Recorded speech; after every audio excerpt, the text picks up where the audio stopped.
and welcome to another Hogwarts Legacy video, and today we are going to tackle the topic of game mechanics. Now, most RPG games have the same elements within them, and some games will have to get a bit more creative than others to incorporate these systems within the story so that it makes sense and looks cohesive. But with Harry Potter, it's pretty much already in the canon, and all the developers have to do is remember that.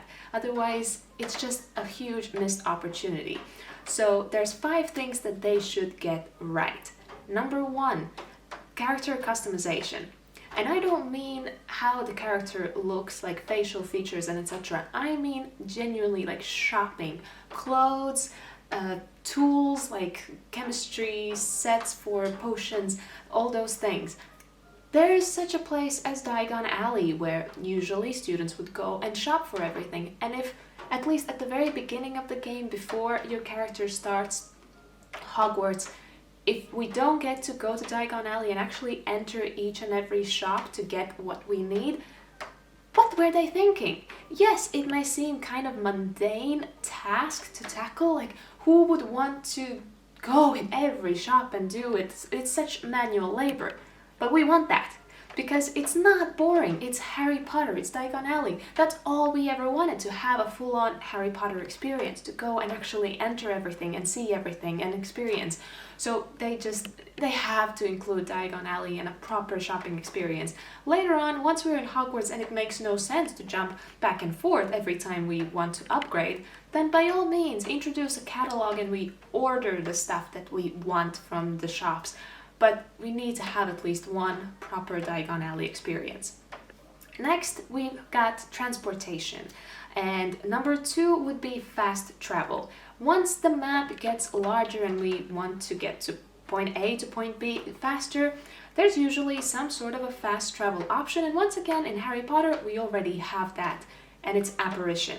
By all means, you are supposedly only allowed to do that from the time you are 17, but since our character gets a late acceptance and starts in year 5, it would make sense that in year 5 we stick around Hogwarts, and then in year 6 we learn how to apparate, we unlock this fast travel feature, and we start exploring places outside of Hogwarts.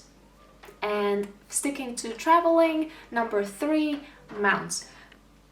There is no need for our character to ride a horse or something when there is such a thing as broom. And for once, I would like the ability to jump on a broom when I want to, not when it's like limited to a story task or something.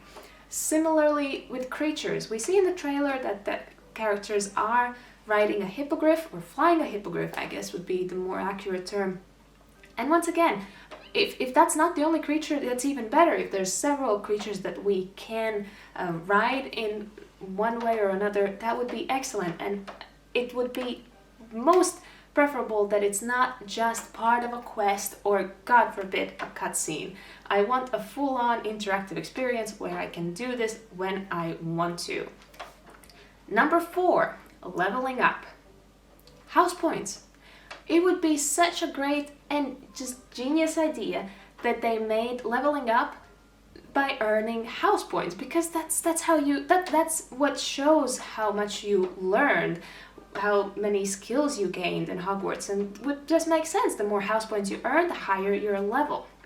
And number 5, mini games. They're usually a fun part in a lot of these games, and that's where the developers can really show their creativity.